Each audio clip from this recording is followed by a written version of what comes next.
Hello, this is Coco's Milk Tea Guidelines. So first, dito muna po tayo sa cups. We have small, medium, and large. Sa lids naman po, meron po tayong flat lids at strawless na lids and dome lids. And then meron din po tayong scooper para sa powder and rock salt and cheese. And tapioca pearl para sa pearl. And meron din po tayong tinnet bag para naman po sa ating black tea. And then piping bag para sa ating whipped cream. And meron din po tayong gold pump para po sa ating mga syrup. And meron din po tayong acrylic shaker para sa milk tea and fruity. And meron din po tayong straw. Meron tayong thin straw and thick straw para po dito sa may boba and para naman po sa frap and fruity. Meron po tayong airtight container para sa powder. Ayan. And meron din po tayong cup holder para sa cups. And meron din po tayong commercial blender para sa frap and tea barrel para naman sa ating black tea. Meron din po tayong drizzle container para sa ating mga syrup. Sa paggawa naman po ng ating black tea, kailangan natin ng 5 liters ng hot water. So, ilalagay po natin siya sa tea barrel.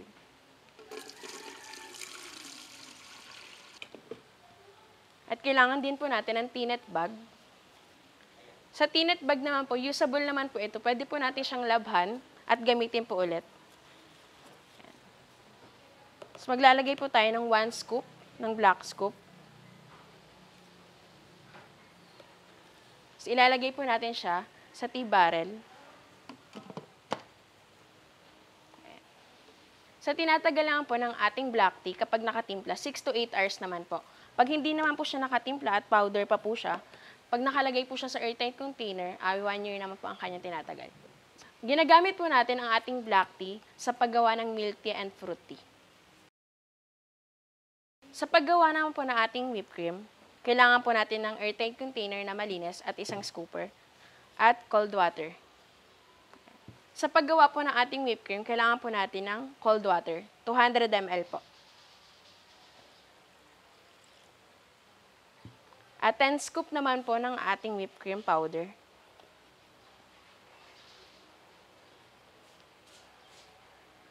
Pagtapos naman po natin siyang ilagay, gagamit po tayo ng ating mixer. Ayan.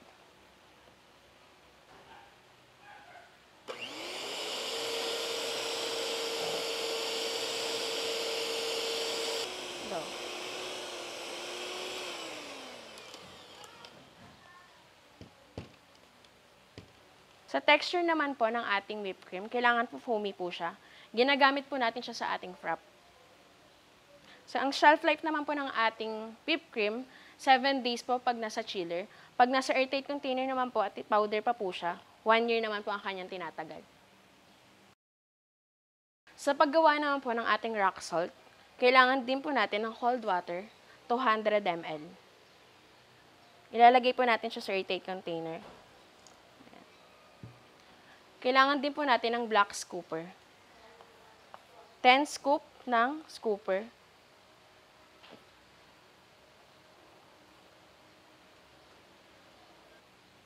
And i-mixer na po natin siya.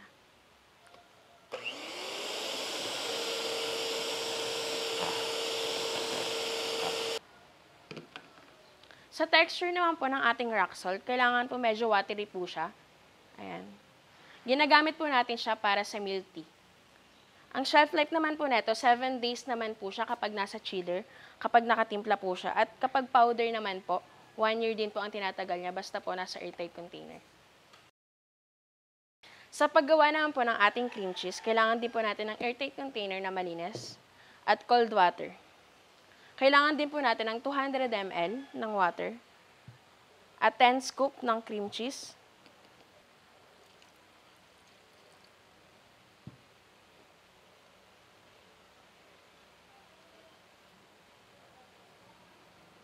At i-mixer na po natin siya.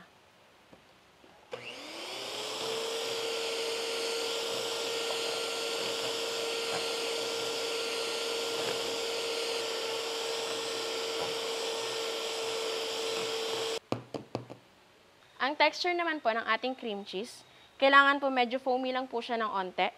Ayan. Ginagamit naman po natin siya sa add-ons. Kapag gusto po ng customer na magpalagay ng cream cheese, pwede po tayo maglagay. Ang shelf life naman po ng ating cream cheese, 7 days naman po siya kapag nakatimpla, basta po nasa chiller. At kapag powder pa naman po siya, 1 year naman po ang tinatagal niya pag nasa airtight container. Ngayon naman po, ipapakita ko po kung anong klaseng pearl ang meron ng Coco's Milk. Meron naman po tayong 5 minutes pearl.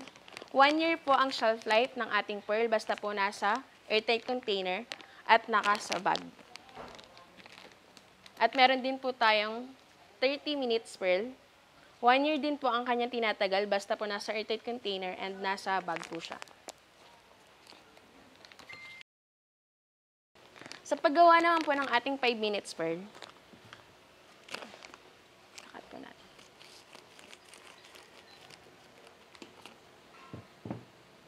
Kailangan po natin ng 5 cups ng water kapag 500 grams po yung pearl natin. Kapag naman po itong 1 kg na pearl, kailangan po natin ng 1 liter na tubig. Ayan. Magpapakulo po tayo ng tubig. 5 minutes po tayo magpapakulo.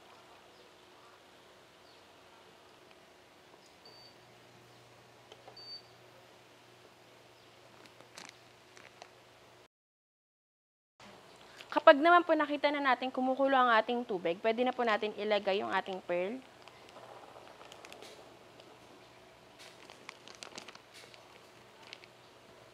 Tapos halo-haluin lang po natin siya para hindi po siya magdikit.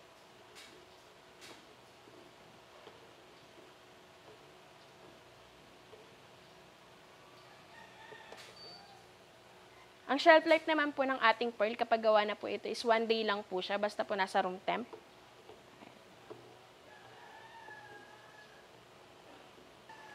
Ang ating 15 minutes pearl naman po, ang tinatagal niya po kapag kaluto na po siya is 1 day lang po.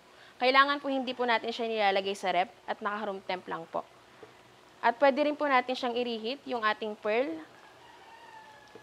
Ayan.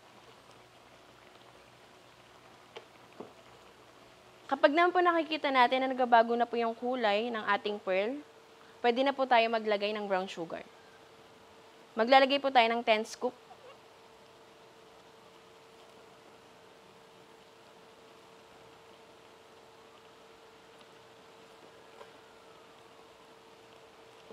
Tapos hahaluin na po natin siya.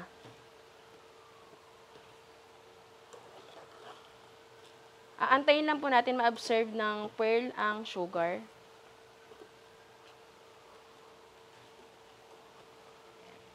Kapag nakikita po natin na lumalapot na po, ayan, pwede na po natin siyang tanggalin sa pagkakaluto.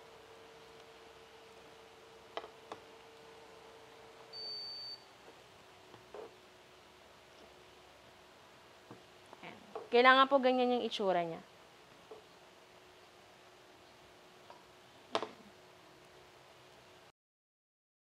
Ang next naman po natin is yung 30 minutes pearl.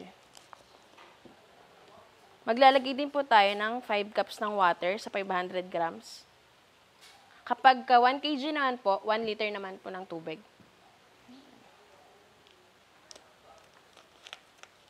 Aantayin lang po natin kumulo yung tubig. 5 minutes po. Kapag nakita na po natin kumukulo na po ang ating tubig, pwede na po natin ilagay yung ating pearl.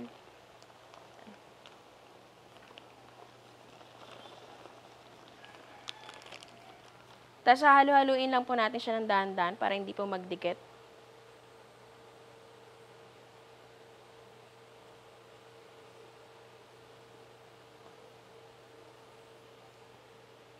Tapos mamaya po, kapag kumulo na po ang ating pearl, hugasan po natin siya. Ilalagay po natin siya sa ating drainer. Ayan.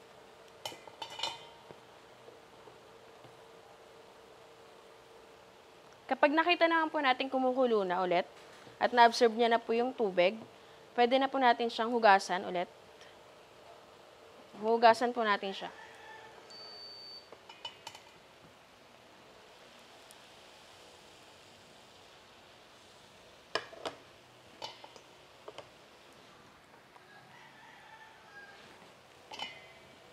Hugasan po natin siya ng tubig.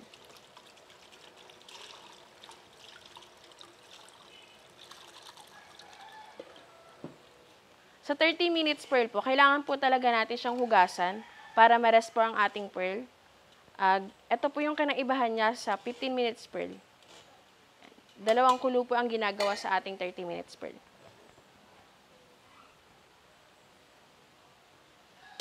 Maglalagay po ulit tayo ng 5 cups ng tubig. Magpapakulo tayo ng 5 minutes ulit.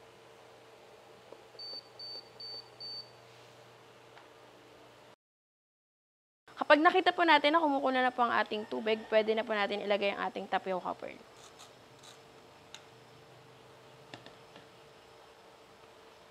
Haluin na po natin siya ulit hanggang sa kumulo. Kapag nakita po natin na kumukulo na po ang ating pearl, pwede na po tayo maglagay ng sugar. 10 scoop naman po ng sugar.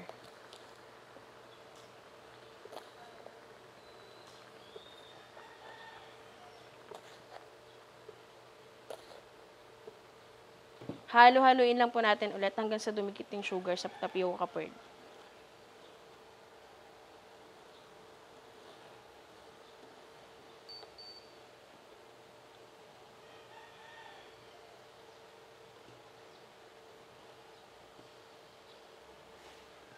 Kapag kumulo na po ang ulit ang ating pearl, pwede na po natin siyang tanggalin sa pagkakaluto. Ayan. Ngayon naman po, ang gagawin po nating milk tea is boba brown sugar. Mag-start po tayo sa large muna. Maglalagay po tayo ng 200 ml. Ayan. Tapos kapag naman po sa small, 150 ml lang po ng black tea ang ilalagay natin. Kapag naman po sa medium, 200 ml din po ng black tea. Same lang po sila ng large natin, 200 ml lang din po ng black tea. Maglalagay po tayo ng black tea, kukuha po tayo sa ating tea barrel.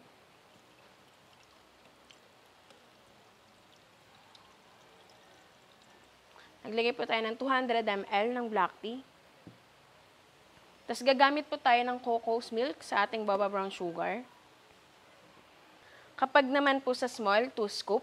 Kapag naman po sa medium, 3 scoop. At sa large naman po is 4 scoop. Tapos hahaluin lang po natin siya.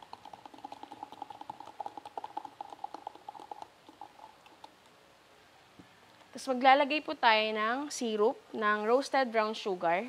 Ayan, ilalagay po natin yung isang pump. Tapos yung 4 pump naman po, ilalagay po natin siya dito sa cup. Ayan. Kapag naman po sa small, lagi pong ilalagay natin yung isang pump dito sa acrylic shaker, kahit anong size po. Tapos yung 2 pumps naman po na matitira, ilalagay po natin siya dito sa small cup. Ayan. Sa medium din naman po, isang pump lang din po sa acrylic shaker. At dito po natin ilalagay yung 3 pumps sa cup pang walling. At etong large naman po, ilalagay natin yung 4 pump sa cups. Tapos isa din dito sa isa rin po dito sa ating acrylic shaker. Ipapang-walling po natin siya, katulad po nito.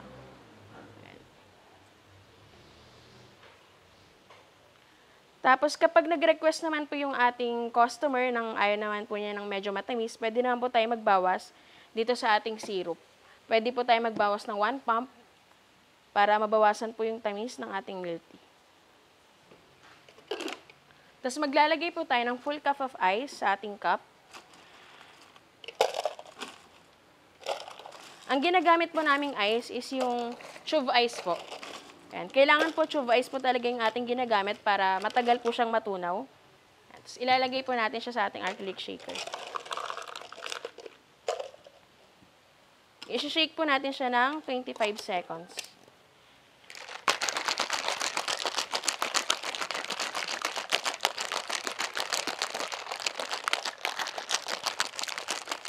Ayan. Tapos maglalagay na po tayo ng tapioca pearl. Lalagyan po natin siya ng tapioca pearl.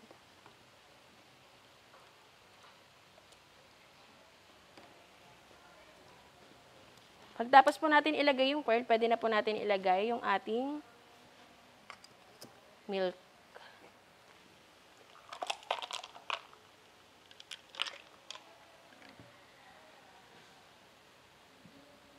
So, maglalagay din po tayo ng rock salt and cheese sa ibabaw.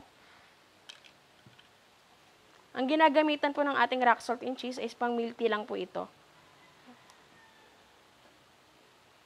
Maglalagay po tayo sa ibabaw ng rock salt.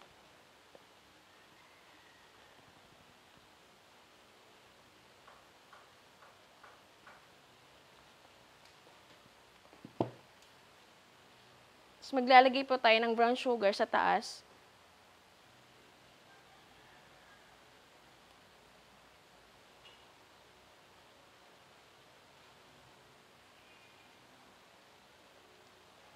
Tapos gagamit po tayo ng torch para i-torch po natin yung brown sugar sa itaas.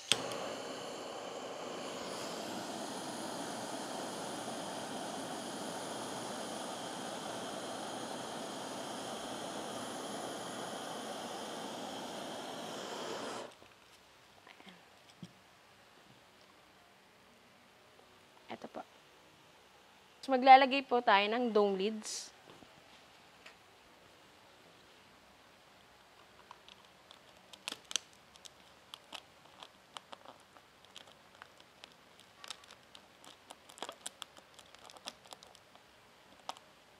At ito na po ang ating baba brown sugar. Ang gagawin naman po natin is boba cream cheese. Ayan. Maglalagay po ulit tayo ng 200 ml ng black tea sa ating acrylic shaker.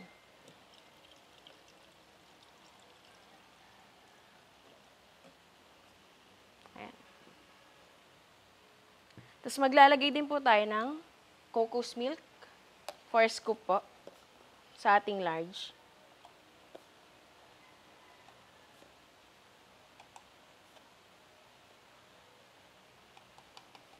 Kapag naman po sa small, ang ilalagay po natin is 2 scoop. Kapag naman po dito sa ating medium, 3 scoop naman po. Kapag naman po sa large is 4 scoop. Tapos maglalagay po ulit tayo ng isang pump sa ating acrylic shaker. Tapos i-mix po natin siya.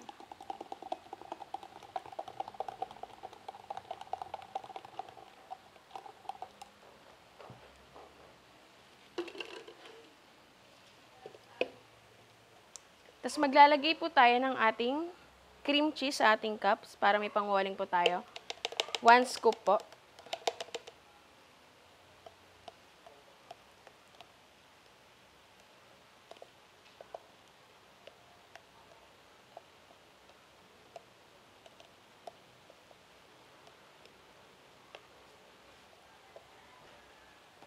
Ilalagay po natin yung pour pump.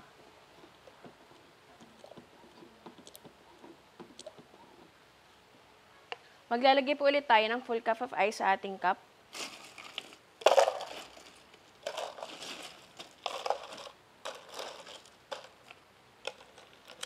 Ilalagay po natin siya sa ating acrylic shaker.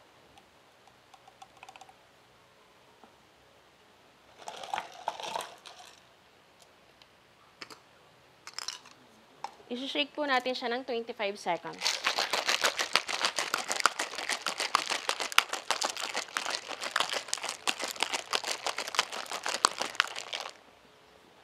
So, maglalagay din po tayo ng tapioca pearl sa ating cup.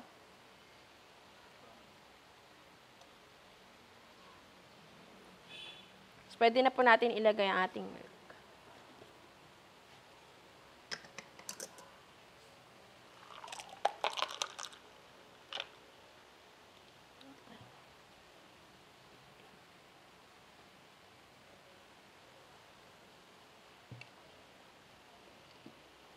Maglalagay po tayo sa ibabaw ng rock salt. 2 scoop po ng rock salt and cheese.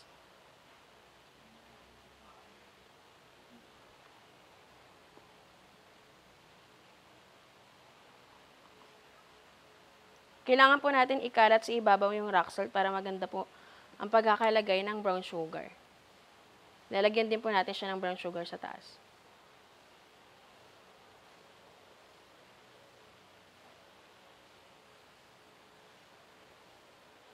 I-make sure po natin na nakakalat po yung brown sugar sa taas para maganda po ang pagkaka-torch.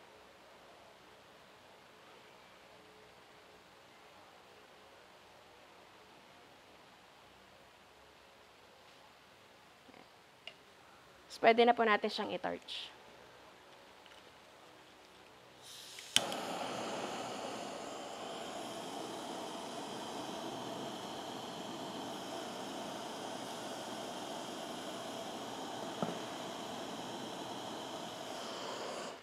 Ayan.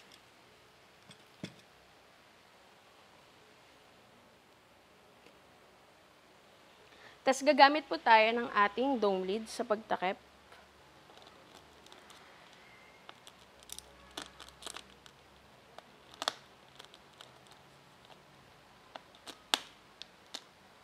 At ito na po ang ating baba cream cheese.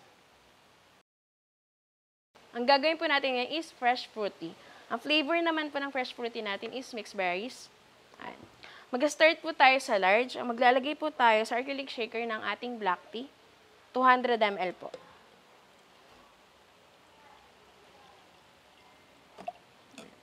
Kapag naman po sa small, maglalagay po tayo ng 150 ml ng black tea. At sa medium naman po, 200 ml. Same lang po sila ng large, 200 ml din po. Maglalagay na po tayo ng ating mixed berries flavor. 5 pump po siya.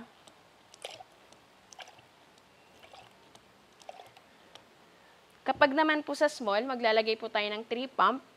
Kapag naman po sa medium, 4 pump naman po. Kapag naman po sa large, is 5 pump naman po. Maglalagay po tayo ng full cup of ice. Same lang po sila ng medium and large. Full cup of ice din po. Ilalagay po natin siya sa acrylic shaker.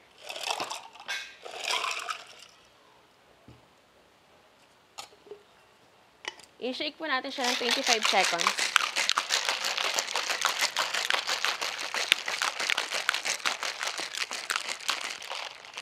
Yung fruity po natin, hindi po siya ganun katamis.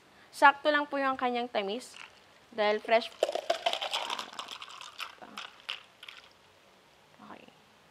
Lalagay po. So, ang gagamitin po nating lids is flat lids naman po. Ito po ang ating flat lids.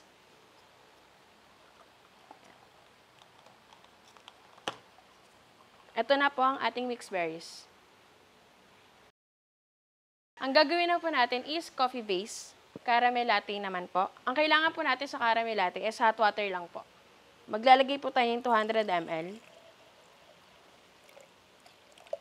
Sa small naman po, 150 ml lang din po ng hot water. At saka sa medium, 200 ml din po ng hot water. Sa large po, same lang din po sila, 200 ml ng hot water. So, ang kailangan po natin sa caramel latte, maglalagay po tayo ng cocos milk. Ayan. Maglalagay po tayo ng 4 scoop.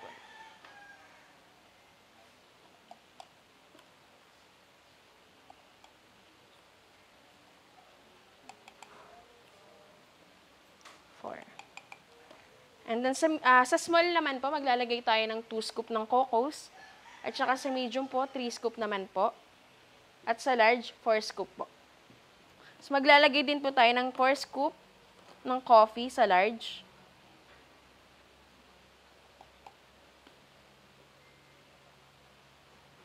Sa small naman po, 2 scoop lang po ng coffee. At saka sa medium naman po, 3 scoop naman po ng coffee powder din. At sa large, 4 scoop po ng coffee powder. Hahaluin po muna natin siya bago natin siya lagyan ng ice.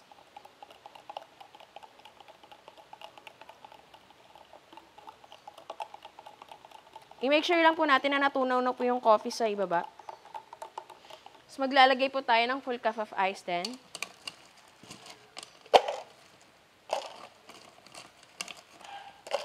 Pagtapos po natin siyang haluin, i-make sure lang po natin maglalagay po tayo ng isang pump ng sea salt caramel. Isang pump lang po siya kada size. Sa small and medium, same lang po. Isang pump lang po siya.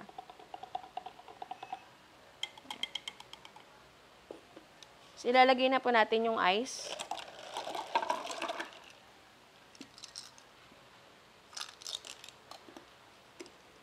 I-shake po natin siya ng 25 seconds.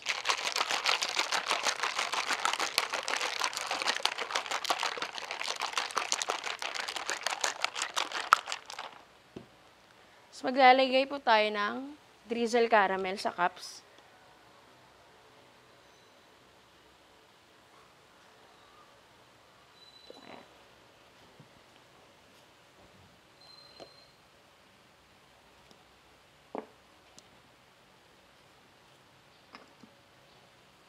Lagay po natin.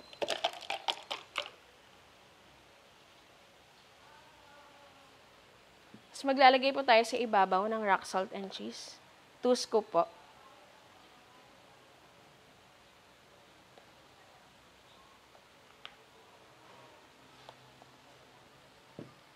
Tapos maglalagay din po tayo sa ibabaw ng caramel.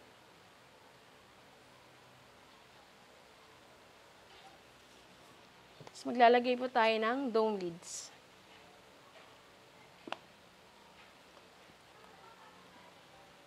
Ito na po ang ating caramel latte.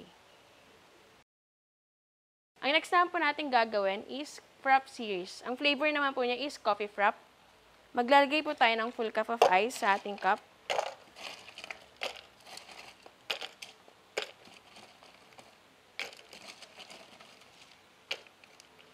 Maglalagay po tayo ng water. Half lang po siya ng cup natin. Ganun din po sa small and medium. Full cup ice din po and half lang po ng water. So, ilalagay po natin siya sa ating blender. So, gagamit po tayo ng cream base sa ating frap. Maglalagay po tayo ng 4 scoop.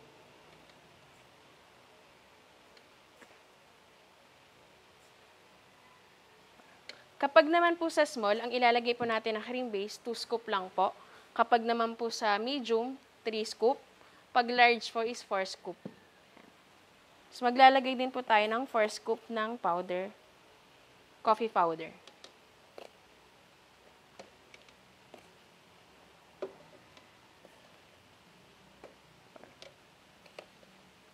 Kapag naman po sa small, maglalagay po tayo ng 2 scoop.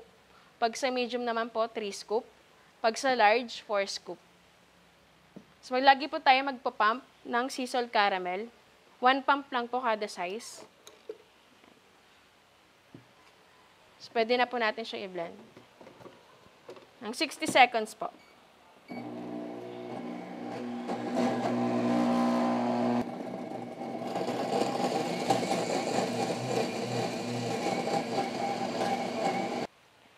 So, maglalagay po tayo ng caramel drizzle.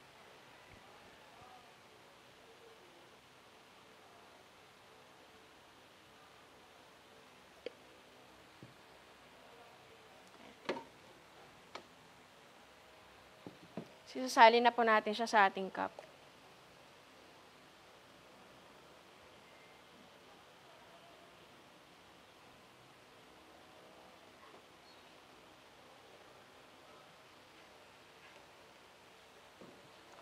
So, wag po natin siyang pupunuin para may space pa po tayo para sa ating whipped cream. So, maglalagay po tayo ng ating whipped cream gamit itong piping bag.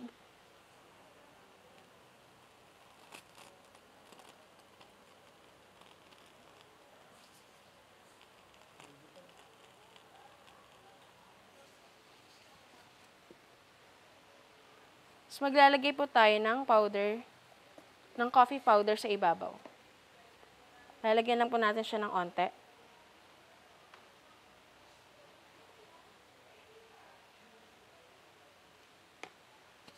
Ang gagamitin po nating lids is dome lids po. Ayan.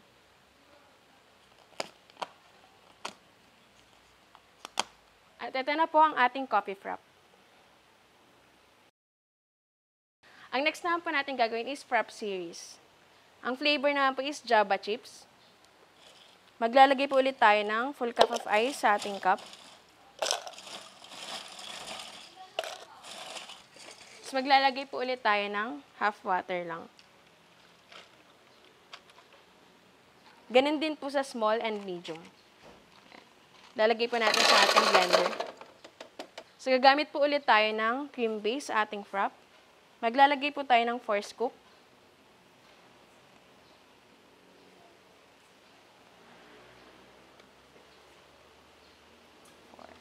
Sa small naman po, maglalagay po tayo ng 2 scoop ng cream base. Sa medium naman po, 3 scoop. And sa large po is 4 scoop. So, maglalagay po tayo ng Java chips powder. Maglalagay po tayo ng 4 scoop para sa large.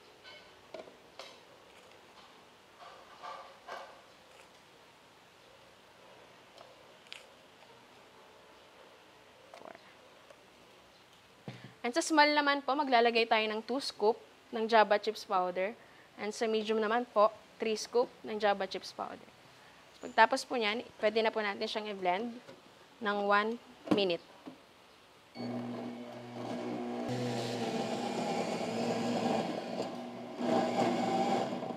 Pagtapos po niyan, maglalagay po tayo ng chocolate drizzle sa cups. Yan. Iwawaling po natin siya. Silalagay na po natin.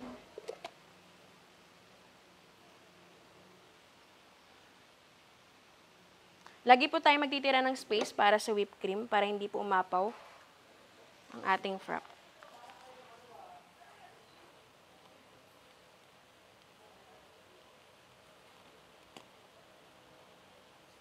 Ayan. Maglalagay po tayo ng Java chips sa ibabaw. Ayan.